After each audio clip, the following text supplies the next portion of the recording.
versículos.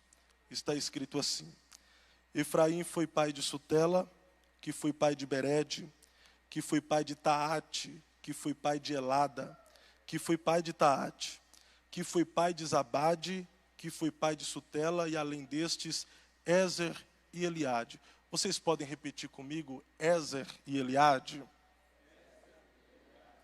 Os quais os homens de Gate, naturais da terra, os mataram, porque desceram para roubar o seu gado. Por isso Efraim, seu pai, por muitos dias o chorou, e vieram seus irmãos para o consolar. Depois deitou-se com a sua mulher, e ela concebeu, e teve um filho, e chamou-o Berias, diga Berias, porque as coisas iam mal na sua casa. E a sua filha foi Sierá, que edificou a Bet-Horon abaixo e a alta, como também a Uzem-Sierá. E foi seu filho Refa, diga Refa. Refa foi pai de Rezefe, de quem foi filho Tela, de quem foi filho Taã, de quem foi filho Ladã, diga Ladã. De quem foi filho Amiúde, de quem foi filho Elisama, de quem foi filho Num, de quem foi filho Josué. Só mais essa vez diga Josué. Agora tome o seu assento, por gentileza, mas glorificando a Deus, aquele glória e aleluia que só nós pentecostais sabemos o que é e o que significa. Queridos irmãos, nós lemos aqui um texto de difícil compreensão, difícil de se entender. Esse é um daqueles textos que, quando nós estamos lendo a Bíblia de forma de carreirinha, nós costumamos pular, passar a página, até porque as palavras são de difícil pronunciação, e também pensamos que em um texto como esse não haverá nenhuma mensagem e tampouco alguma lição de Deus para nós. Esse é um dos textos que até as palavras são difíceis de pronunciar. Se eu falar para você aqui que eu tenho certeza que eu pronunciei na minha leitura essas palavras, esses nomes de forma correta, eu posso estar equivocado e precipitado. Porém, nas minhas limitações verbal e linguística, eu interpretei e pronunciei da forma que eu pude. Porém, a Bíblia, ela é a palavra de Deus. E Deus fala conosco nos mínimos detalhes neste livro sagrado. Nos mínimos detalhes vai existir uma mensagem de Deus para os nossos corações e também uma lição a ser tirada. A Bíblia fala conosco até através de pontuações, seja em interrogações, seja em exclamação, ponto, seja em reticência, enfim, a Bíblia é a mensagem de Deus ao nosso coração. E esse texto, sendo um texto complicado de se entender, um texto complicado até de se ler, existe também uma mensagem de Deus para, no mínimo, uma pessoa.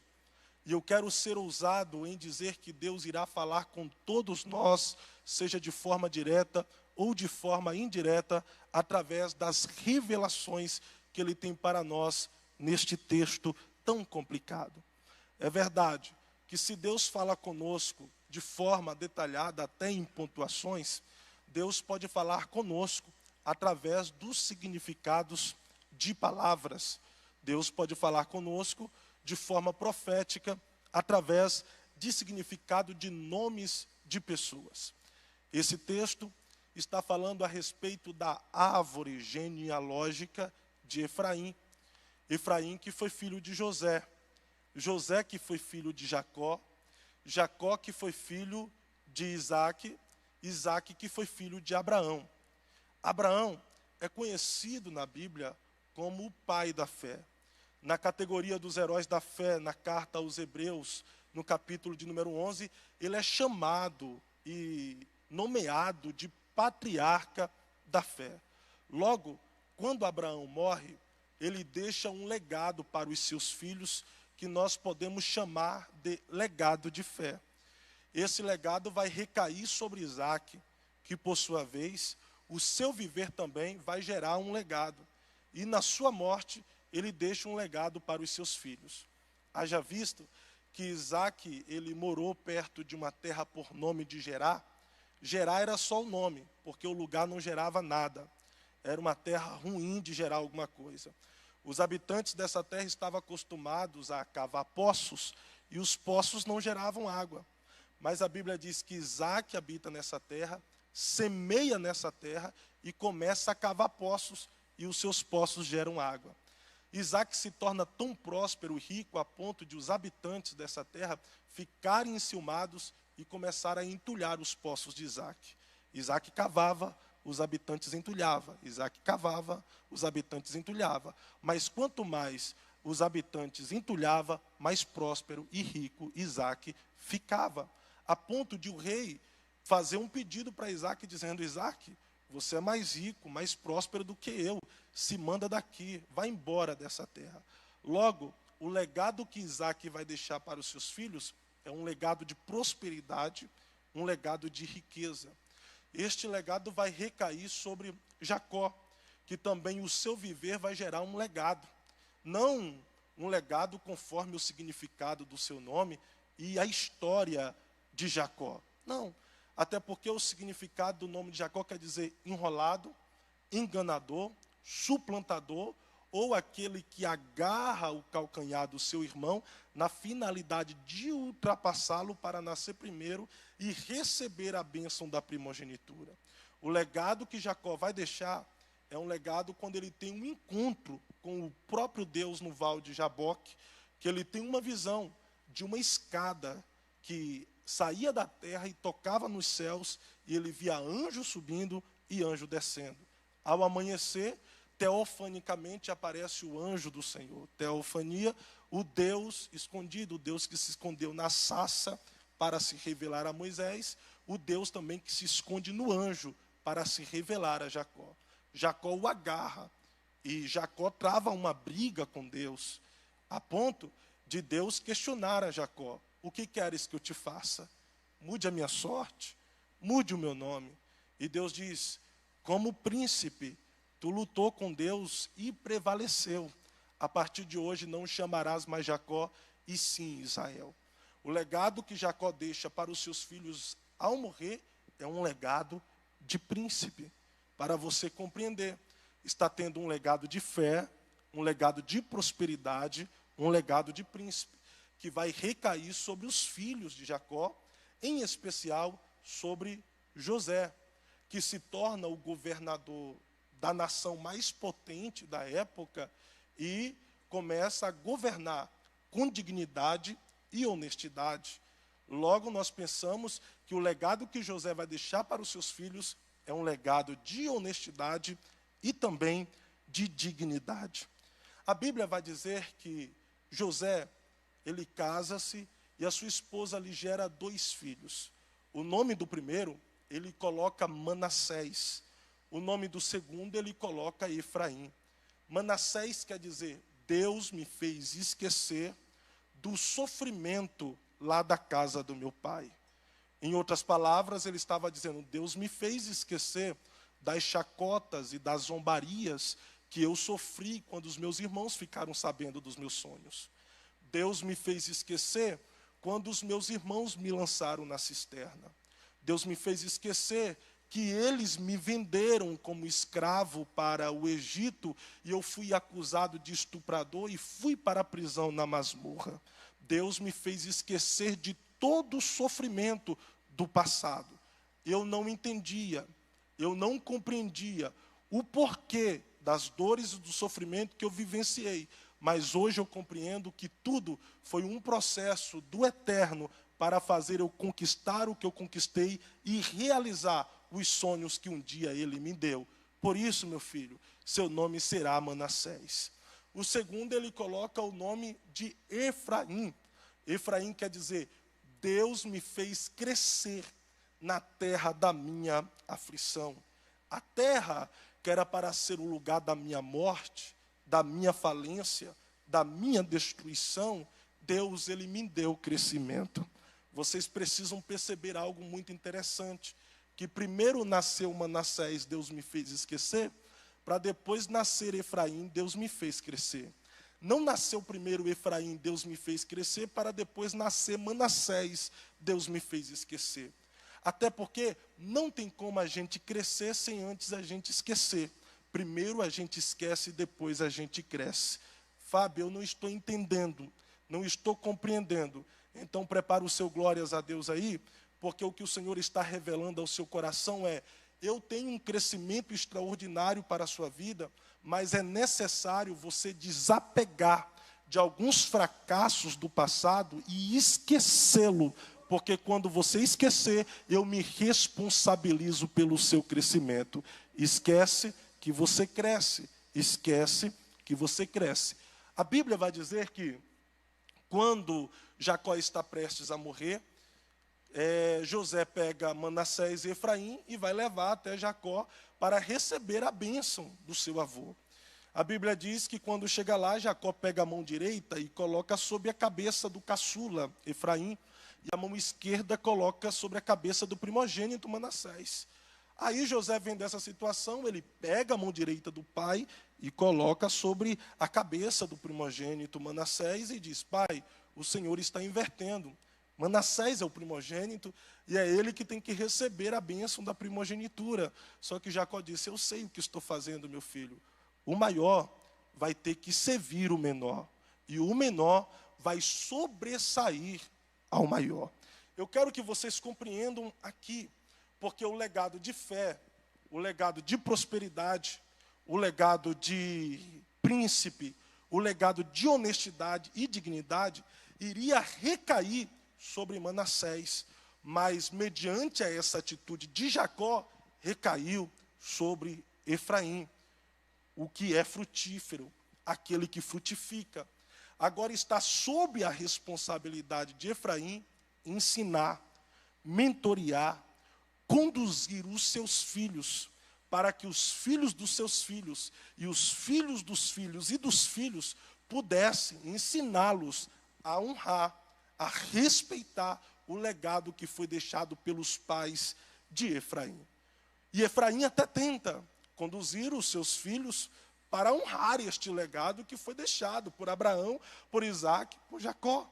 Mas nem sempre as coisas saem da forma que nós planejamos e desejamos que ela saia. Nem sempre as coisas fluem da forma que nós planejamos e queremos que ela flua. Porque dos filhos de Efraim, a Bíblia vai destacar dois, por isso que eu fiz questão que você mencionasse. Ezer, que significa tesouro, e Eliade, que significa protegido de Deus. Esses dois rapazes desceram para a terra de Gate para roubar os bois dos filisteus. Os filisteus os pegam em flagrantes e os mata, sem dó e sem piedade. De forma cruel, Ezer e Eliade morrem. A notícia chega para Efraim. Quando a notícia chega até Efraim, ele começa a chorar. Passa-se os dias, ele está em luto. Vêm os seus familiares e parentela de regiões longínquas visitá-lo e consolar, mas ele continua chorando. E Efraim chora, e eu quero destacar aqui alguns motivos. Primeiro, porque perdeu os seus filhos. Por mais que estavam em caminhos tortuosos, era filho. E nenhum pai, por mais que o filho seja desobediente ou ande por caminhos de forma que ele não queria que os seus filhos andassem, jamais quer perder o seu filho, que foi gerado por ele. Efraim chora pela forma em que os seus filhos morreram. Eles morreram deixando um legado totalmente negativo. Quando alguém morre deixando um legado negativo, a notícia que corre na cidade é: morreu, mas morreu tarde demais esse traste. Morreu e quem matou fez um favor à sociedade.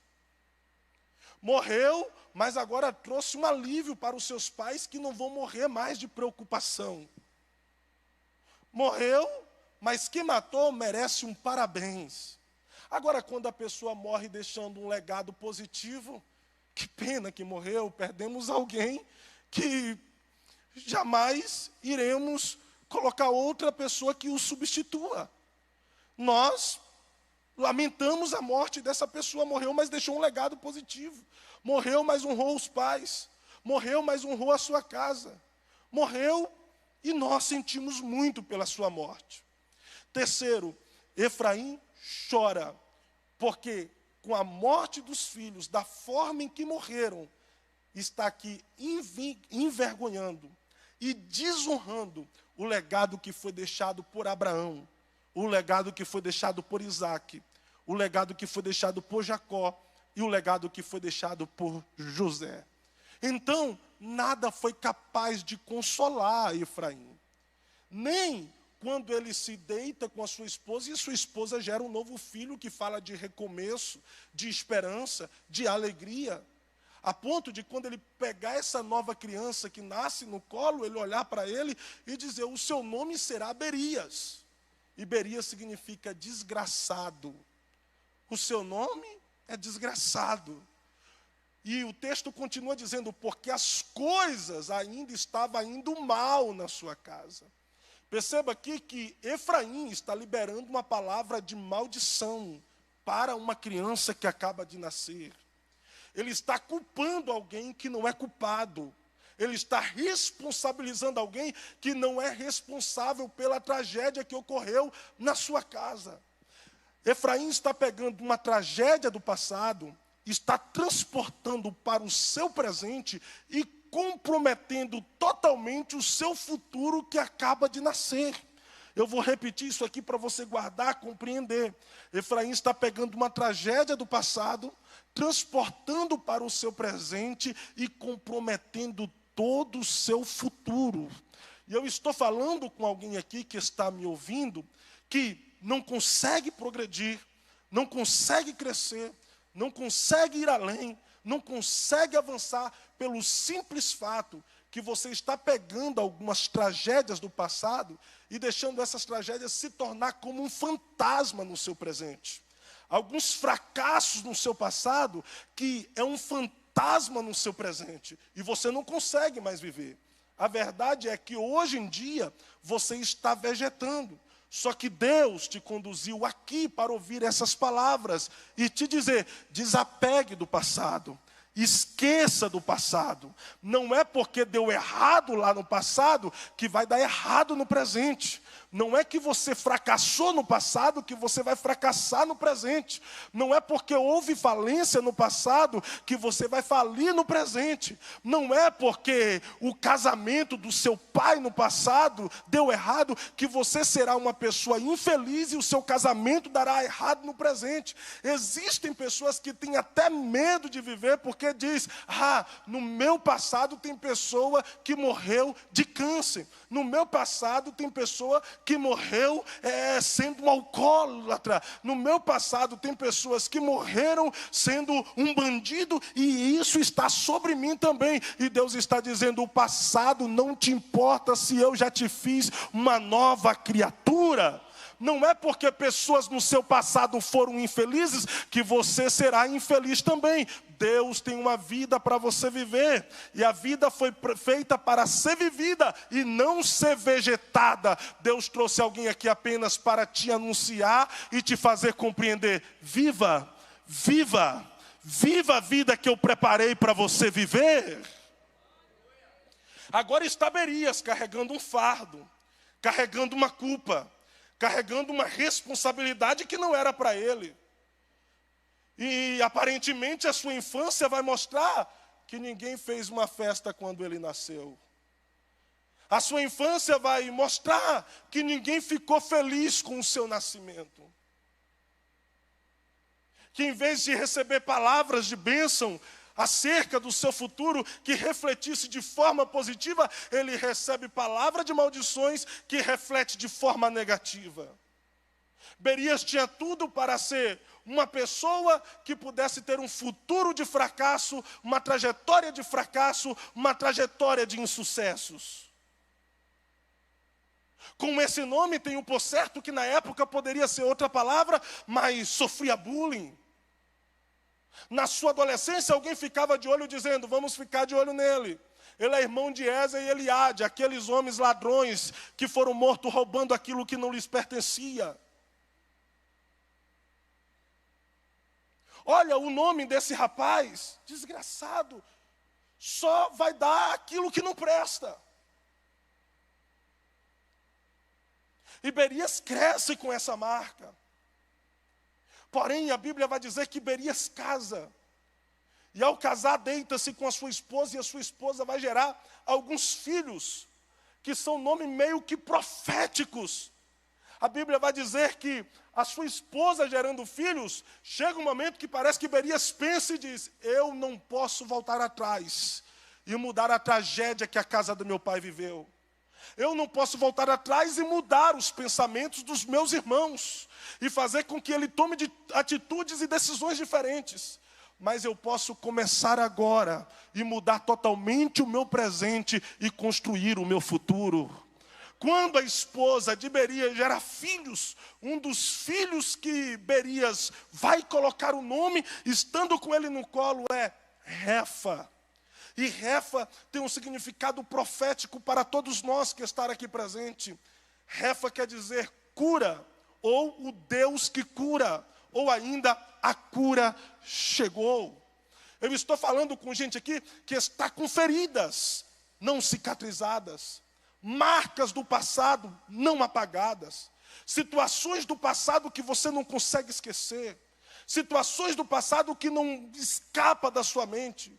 Dia, menos dias, de repente, essas marcas vêm à tona na sua mente e você corre desesperado e desesperada para um lado e para o outro, sem saber o que fazer. Existe uma ferida aí no seu coração, na sua alma, no seu ser. Feridas essa que não pode ser vista por médico. Feridas essa que psicólogos não conseguem ver.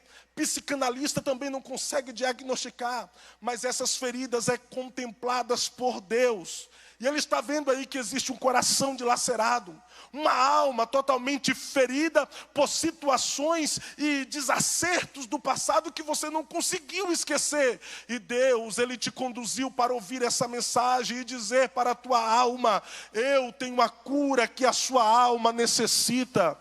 Eu tenho a cura que o seu coração necessita. Eu tenho a cura que você precisa.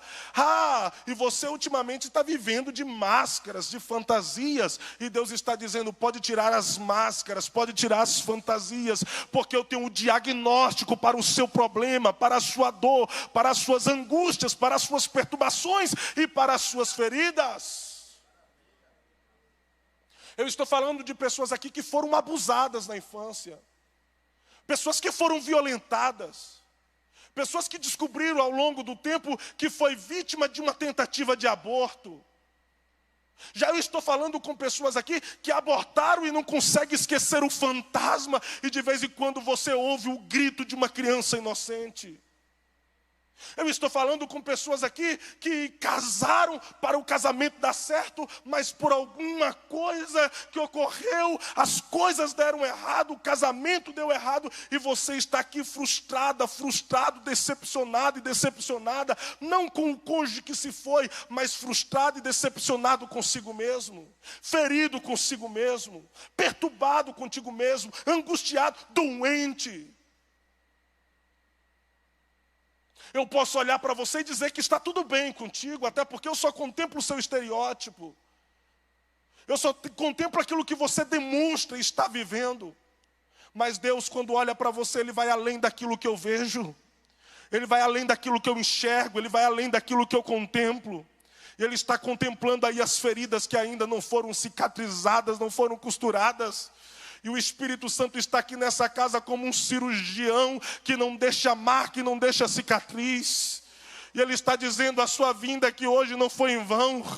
Ouvir esta mensagem hoje não é em vão, porque eu marquei esse encontro contigo apenas para fazer a cirurgia nessa alma sua, para você parar de tomar esses antidepressivos, esses medicamentos que em vez de te fazer bem, só te acarreta em mal. Deixa eu cicatrizar essas feridas, deixa eu curar a sua alma, deixa eu apagar da sua memória e da sua mente esse trauma que você sofreu na infância, esse maligno que te violentou. Você não tem culpa por aquilo que as pessoas fizeram em você. Você não é responsável por aquilo que fizeram com você. Deixa eu te curar e apagar essas marcas que estão aí.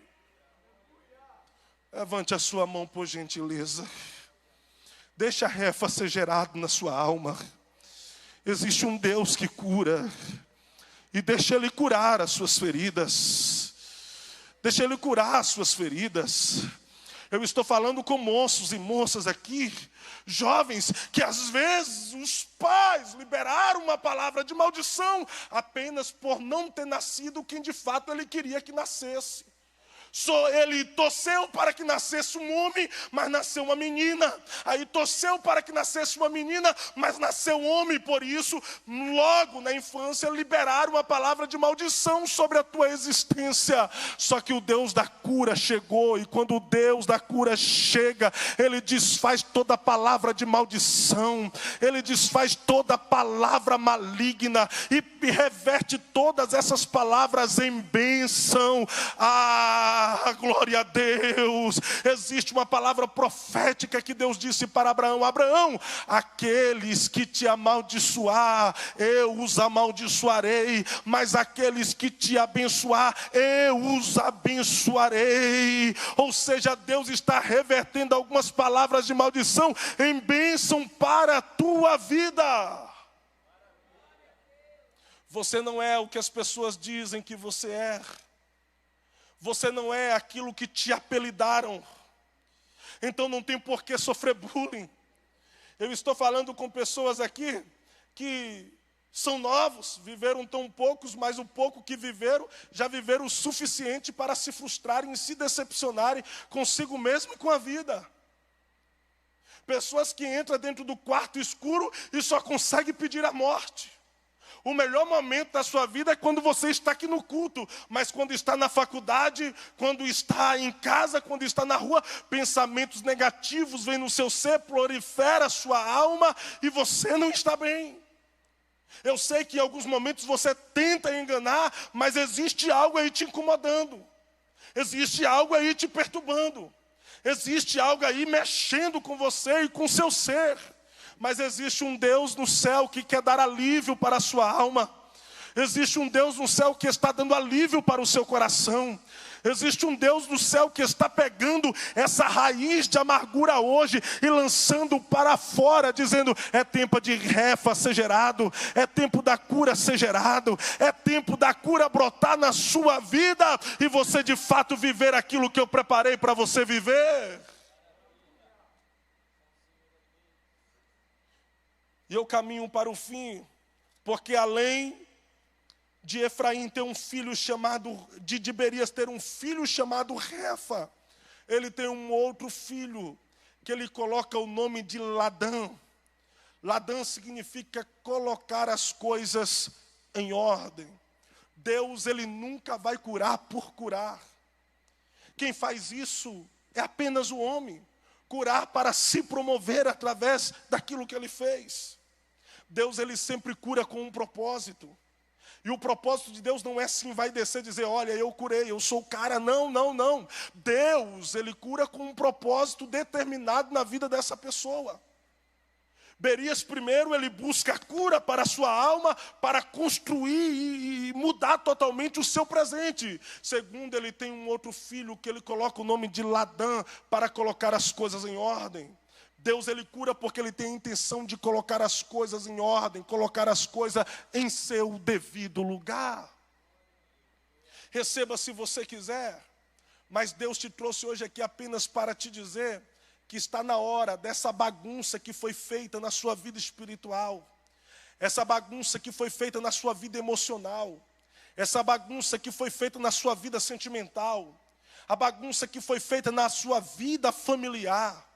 É como se fosse que estava tudo bem, de repente soprou um vento e tirou tudo do lugar. Levou o que era para ficar e deixou e trouxe aquilo que era para estar longe. Está tudo bagunçado, emoções bagunçadas, família bagunçada, casa bagunçada, filhos bagunçados, emoções bagunçadas. Tudo está uma bagunça, mas Deus está dizendo: eu quero fazer você gerar Ladã e colocar as coisas em ordem. Receba isso aqui como palavra profética se você crê. Deus está ordenando ao mesmo vento que soprou e bagunçou tudo, a soprar novamente e colocar as coisas no lugar. Haverá um reboliço na sua vida. Na verdade, está havendo um reboliço agora no mundo espiritual. E você não precisa ver para crer. O que você precisa é crer que mesmo sem ver, os céus neste momento estão trabalhando em seu favor. No mundo espiritual, anjos estão degladiando com demônios. Demônios querendo deixar a sua vida totalmente bagunçada e destruída. Demônios querendo deixar a sua casa totalmente bagunçada e destruída. Demônios querendo bagunçar totalmente o seu futuro. Mas só que Deus já enviou para te guardar e te livrar anjos para mudar totalmente a situação do seu viver. E eu venho aqui profetizar para alguém: a situação não vai continuar da mesma forma que está. A situação não vai continuar da mesma forma que está. Há um reboliço neste momento na sua casa, na sua família, na sua vida espiritual, na sua vida emocional, na sua vida sentimental. Um reboliço em que Deus coloca as coisas em seu devido lugar. Deus está colocando as coisas em ordem em seu viver. Deus está colocando as coisas em ordem na sua vida espiritual, meu irmão. Deus está colocando as coisas em ordem na sua vida familiar. Deus está colocando as coisas em ordem na sua vida emocional e na sua vida sentimental. Deus está colocando as coisas em ordem na sua saúde. Levante a sua mão, por gentileza, e receba essa palavra profética. Deus está mudando algumas circunstâncias hoje. Deus está mudando algumas situações hoje. Ladã está sendo gerado na vida de algumas pessoas aqui. E quando você chegar na sua casa, já viverá uma novidade de vida. Você se espantará, porque alguma coisa nova está acontecendo lá hoje. Alguma coisa nova está acontecendo em seu viver hoje. É Deus te surpreendendo esta semana, este mês, dizendo: eu coloco as coisas em ordem, meu servo e minha serva. Eu coloco as coisas em ordem. Deus está fazendo obras. Deus está desfazendo obras malignas e maléficas, apenas para ver você vivendo aquilo que Ele tem preparado para o seu viver. Mas é necessário as coisas serem colocadas em ordem. As coisas serem colocadas em ordem. Deus, Ele te cura.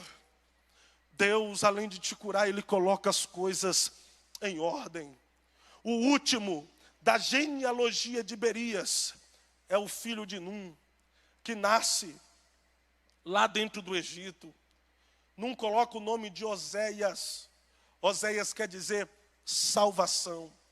Mas no caminho do deserto, em direção à terra de Canaã, Moisés chama Oséias de canto e diz: a partir de hoje tu não serás mais chamado Oséias, o seu nome será Josué. Josué é uma palavra hebraica que faz referência ao mesmo nome de Jesus. Yoeshua, Jesus e Yeshua. Yeshua quer dizer Salvador. Jesus, ele foi a manifestação da graça de Deus para a humanidade. Logo, Josué tem um nome profético: manifestação da graça. Manifestação da graça. Berias significa desgraçado. Tinha tudo para ter uma trajetória desgraçada e um futuro de desgraça. Porém, houve a manifestação da graça na sua história. E a história de Berias foi uma história cheia da graça de Deus. Eu não sei como seria a sua trajetória. Eu não sei como seria o seu futuro. E tampouco como seria a história do seu viver. Talvez algumas pessoas que estão aqui me ouvindo, o inferno estava arquitetando planos para te afastar do caminho, te tirar da presença de Deus e fazer você viver situações totalmente desconfortantes no mundo, ou que você alcançasse o mundo todo, porém perdesse a sua alma. Talvez o inferno estava planejando que você saísse da igreja e fizesse de você um alcoólatra, fizesse de você um drogado, fizesse de você um criminoso, fizesse de você um bandido, fizesse de você alguém que viva uma vida totalmente promíscua, de baladas, noitadas, embriaguez. Talvez esse era o plano do inferno. Talvez, depois que esse culto acabasse hoje, Ele efetuaria esses planos na tua vida. Seria a última vez que você entraria numa igreja evangélica. Seria a última vez que você ouviria a palavra de Deus, porque Ele faria de você um cético, um incrédulo, um ateu. Porém, os planos do inferno estão sendo totalmente frustrados. Os projetos do inferno estão sendo totalmente decepcionados, porque na sua vida a manifestação da graça já se tornou uma realidade expressiva. Talvez ele queria fazer da sua trajetória uma trajetória totalmente desgraçada, mas a manifestação da graça se manifesta e a tua trajetória será uma trajetória de graça, de poder, de glória. E eu quero profetizar para esta juventude, levante a mão se você quiser. O ateísmo não invadirá o seu coração, o crime não invadirá a sua alma, você não vai gastar a sua vida na promiscuidade, nas baladas, nas noitadas, na embriaguez. Não, você não vai experimentar as drogas, você vai experimentar a bondade, a graça de Deus. E o futuro de vocês não será um futuro decepcionante, frustrante, fracassado. O futuro de vocês será um futuro para a glória de Deus. Eu estou profetizando em nome de Jesus Cristo que vocês viverão para a glória do eterno, porque a graça de Deus se manifesta sobre nós. Quando eu falo da graça de Deus, a minha alma se emociona, porque em alguns momentos eu questiono o que seria de mim, quem seria eu, aonde é que eu estaria se eu não fosse alcançado pela graça de Deus. Se a graça de Deus não se manifestasse em meu viver, sendo que há 12 anos atrás aproximadamente, eu estava na cidade de Porto Seguro, Bahia, em uma esquina, aproximadamente às 21h30, com um revólver na cintura, tramando um novo assalto a fazer.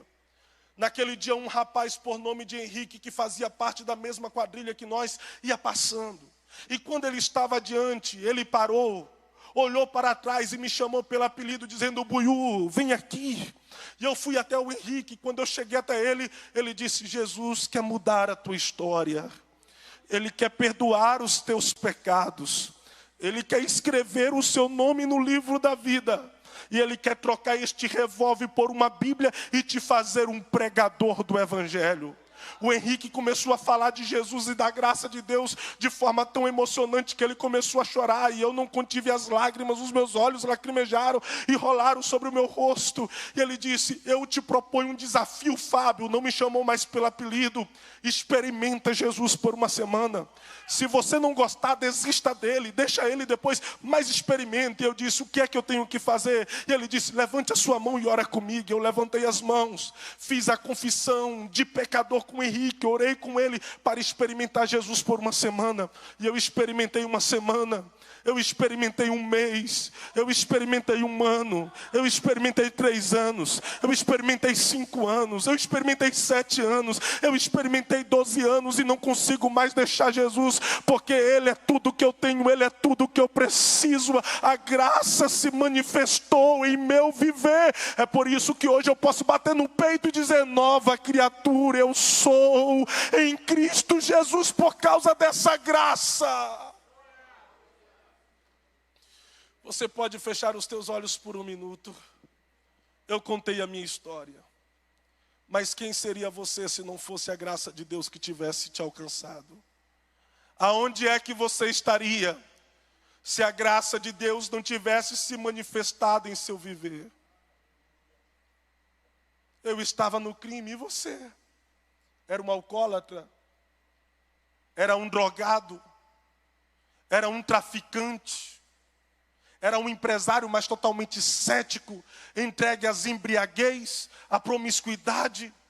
Era um macumbeiro, um feiticeiro. Era alguém totalmente invejoso, orgulhoso e soberbo. Era alguém tomado pela idiotização do seu coração e do seu ser. Era alguém maligno porque maquinava o mal para com o seu próximo. Quem era você? Aonde é que você estaria? A essas horas, talvez o seu nariz já estava entupido de cocaína. ficava igual um maluco gritando nos estádios de futebol, fazendo parte de torcidas organizadas, vivia na jogatina, nos bares da vida, lambido pelos cachorros nas calçadas. Quem era você quando a graça de Deus te alcançou? E quem seria você hoje se a graça de Deus não tivesse te alcançado? Um ser humano totalmente condenado ao inferno, já réu do inferno. Mas eu dou glórias a Deus, porque a graça de Deus foi lá nas trevas, te transportou para a maravilhosa luz do Filho do seu amor, te deu um novo nome, te deu uma nova identidade, escreveu o seu nome no livro da vida, abriu as portas dos céus e te deu acesso. E hoje, para você ser feliz, não precisa ir para as baladas, para você ser feliz não precisa ir para as noitadas, para você sentir prazer não precisa se embriagar e se drogar, para você ser feliz e sentir prazer é apenas estar reunido com a irmandade da fé, receber Jesus no seu coração, sentir a presença do Espírito Santo e ouvir uma palavra como essa da graça de Deus, que te ajuda e te fortalece a caminhar mais uma milha. Quantos podem levantar a mão e liberar uma palavra de louvor a Deus por um minuto? Só você que foi alcançado pela graça de Deus por um minuto, por gentileza. Se você tem glória, dê glórias a Deus. Se você tem aleluia, dê aleluia. Orabachuri calabacandaraia, porque não foi com prata, não foi com ouro, pastor Arlindo, que nós fomos resgatados da nossa vã maneira de viver, mas foi com o precioso sangue de Jesus Cristo, que foi vertido na cruz do Calvário. Não foi com coisas corruptíveis como pedras preciosas e joias caríssimas, mas foi com aquele sangue que foi vertido na cruz do Calvário. Aleluia, aleluia. Eu sinto a presença do Eterno aqui. Orabaia, shurika lamandarabaia. Porque é Ele que muda a trajetória humana, é Ele que muda a história humana.